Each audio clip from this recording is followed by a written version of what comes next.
Hey guys, what is going on? WinslettXIII here, and welcome to Let's Play The Legend of Zelda, A Link to the Past. As you probably noticed by the opening of this video, this is part of 16-Bit Winter, hosted by my good old buddy Zero Master. And what better way to celebrate the 16-bit era than during the very, very cold months of winter, and with one of the best Super Nintendo games of all time, probably arguably one of the best Zeldas of all time, but we can talk about that later. Let's get into the story. So, long ago, in the beautiful kingdom of Hyrule, surrounded by mountains and forests, legends told of an omnipotent and omniscient golden power that resided in a hidden land.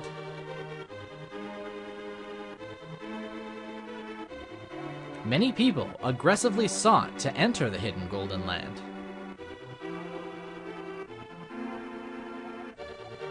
But no one ever returned. One day, evil power began to flow from the Golden Land. So the king commanded 7 wise men to seal the gate to the land of the golden power.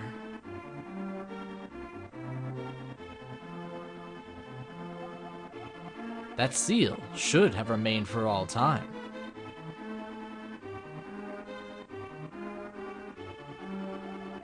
But when these events were obscured by the mists of time and became legend,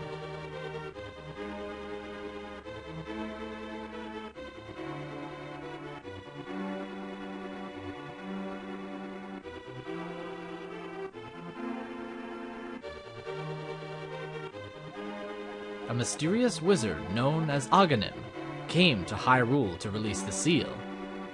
He eliminated the good king of Hyrule.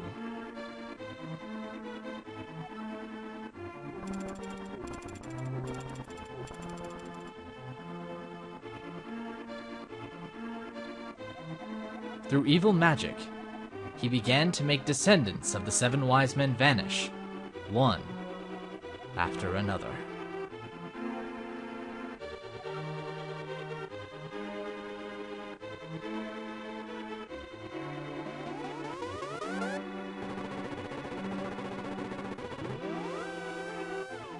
And the time of destiny for Princess Zelda is drawing near.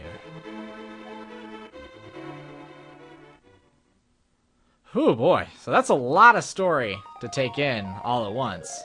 But man, oh man. One thing I want to point out, because it kind of makes me laugh every time I think about it, is the idea that it's the 7 wise men, when in actuality, it is, you know, a lot of them were women. Like, if I think about it just for a second, like, we had, what, Saria, Impa, Ruto, the Gerudo girl that I cannot remember the name of right now. And then we had Raju, Darunia, which were both male. And then we had Princess Zelda of Ocarina of Time. Those were the 7 sages, or in this thing they're called mages or whatever. And those 7 wise men, I guess they're not even called, they're just called wise men. Most of them, except for 2 of them, were chicks. And it would make sense, because all the descendants in this game, anyway, they're all, sorry, I'm just gonna erase this player. That was just my practice file. I made a terrible noise, but, but it's kind of amazing that it makes sense that all the descendants are girls, because most of them were girls, but, I don't know, maybe I'm not explaining this properly. And I wanted to blow your mind. I wanted to go, poof, you know, like your mind would just be like, oh my god! But I'm just... I'm just not doing a very good job of it. So, let's, without further ado, jump into this. And, should we call ourselves... does Winslet even fit? Actually, I don't even want to know if I want to be called that. I think, you know what? Let's just go with, you know, standard linkage. You know, because, you know, we're linking and all that. I don't know where I'm going with that. So, L-I-N-K and end. Yeah, link that shit. Help me. Please help me. I'm a prisoner in the dungeon of the castle. My name is Zelda. The wizard, Aghanim, has done something to the other missing girls. Now only I remain. Aghanim has seized control of the castle and is now trying to open the 7 wise men's seal. I am in the dungeon of the castle. Please help me. Wink wakes up. He's like, holy shit! What was that? I swear to God I just heard something. Link, I'm going out for a while. I'll be back by morning. Don't leave the house. Sure thing. Dad? Uncle? I don't know, but I guess we should stop staring off into, I guess, the scary place of our mind and actually go and start this game. But yeah, this game, definitely one of my, like, only Super Nintendo games. Like, I'm definitely not a spring chicken anymore. Like, I definitely was around when the Super Nintendo was in its heyday, and I played it a lot. But really, I didn't start gaming until really, like, getting hardcore into it, if you want to call it that. Well, during the N64. Like, I owned a couple of Super Nintendo games. One, of course, being this game. I had all the Donkey Kong countries. Super Mario World 1 and 2. I had Final Fantasy 3, which we all know now is Final Fantasy 6. And, yeah, that's pretty much it. Oh, Super Mario RPG. I did have that. I didn't actually own Chrono Trigger until much later, when I actually played it on emulator, you know, well, which I'm doing right now, but help me, I'm in the dungeon of the castle. Yes, I know there is a hidden path from outside the castle to the garden inside. Okay, yeah, see, just because I'm pulling up weeds doesn't mean you have to tell me there, Zelda, I know. That's on a timer, I guess. That's what happens when you goof around. Link, I didn't want you involved in this. I told you not to leave the house. Take my sword and shield and listen. You can focus power in the blade. Hold the B button.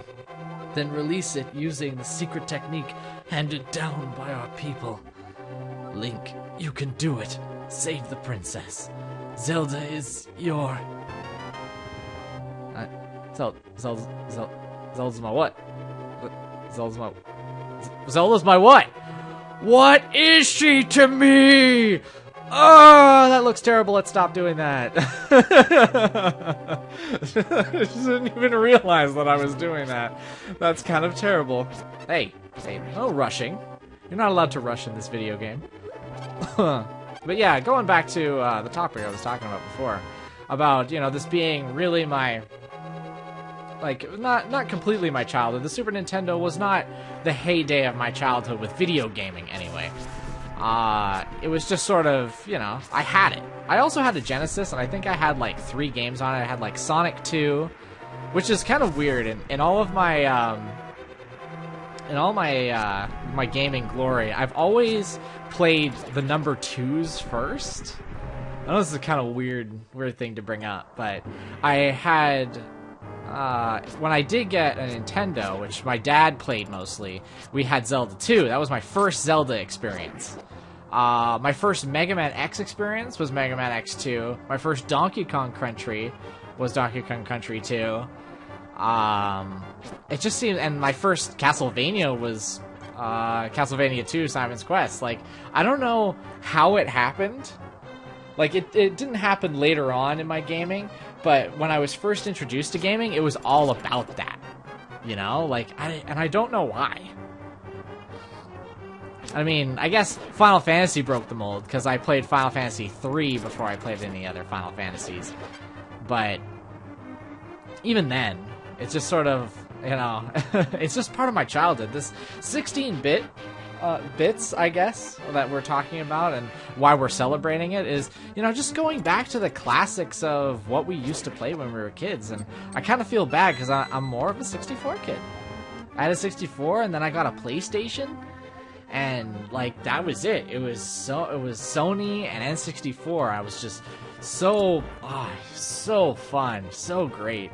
And when I got a PS2, it was like, that was that I can say is definitely where I spent most of my gaming time. It's where I found my love for Japanese RPGs and stuff like that. But my childhood was owned by Nintendo. So, like, Legend of Zelda and all this type of stuff, just It's just so perfect. And that's why I'm playing Zelda. That in a nutshell. It's just so good. It reminds me so much about my childhood that it almost makes me cry. I mean, I hope that a lot of people that are watching this also have similar experiences, or at least going back to it. Like, I mean, the nostalgia trip are just, like, starting to play A Link Between Two Worlds for the 3DS. Just brings back so many memories, and I guess that also influenced me on playing this game as well, just to sort of go back and see the similarities.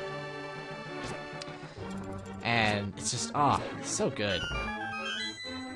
I wish, you know, we could have this on a regular basis. I don't know, like, it seems that 2D, like, yeah, it's a step backwards, but at the same time, it feels right.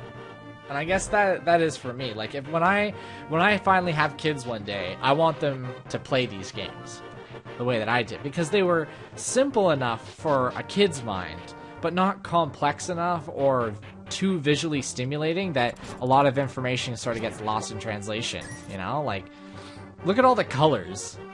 Like, this game has, like, a dark tone, like, right off the bat.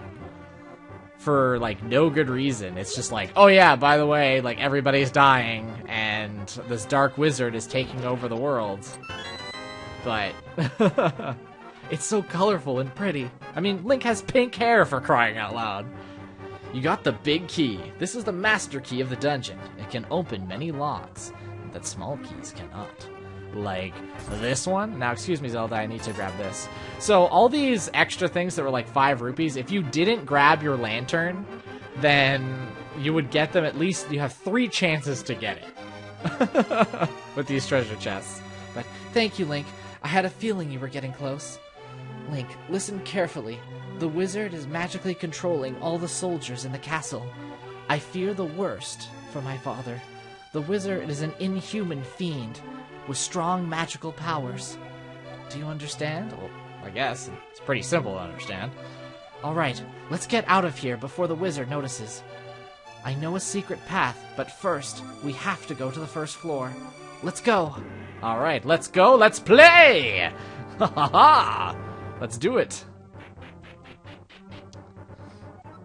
I don't think I gave the right inflections on those, because I saw a couple of exclamation points, and I probably should have yelled them more, because that's how Zelda sounds. But yeah, what was an interesting thing that I saw the other day? People were talking about like new Zeldas and stuff like that, and it was just a topic that, you know, it kind of made me go, huh, yeah, that would be actually kind of cool. Is, you know, like a Zelda game where, not that Zelda is the main character, but the fact that Link is female instead. Or Link is an old man and has like a young shot apprentice. Which, at first you're like, oh, that sounds really, really stupid, but I kind of feel that that would be really interesting. Like the hero of time teaching the new generation how to be a hero. And that would be an interesting way of giving the new hero a voice. Where Old Man Link could have like some sort of throat cancer. Or something like that that just allows him not to talk. Or it could be like a journal or something that the person reads. There's a secret passage in the throne room that leads to the sanctuary. I'm sure the old man there will help us. Old man? I mean, it's a sanctuary. Why couldn't he just be a priest or a pastor or something? I guess, right. Nintendo had this whole thing about religious thingies in their video games for a long period of time. But I thought that was a really interesting sort of take on A Legend of Zelda. It would bring a new dynamic to it, for sure. But I think that will be it for part 1. And I will see you guys next time, where we will go through this secret passage, and we will save the princess, and hopefully stop Aghanim from doing the evil things that evil people do. So take care, guys. Stay frosty. And, yeah. Ciao.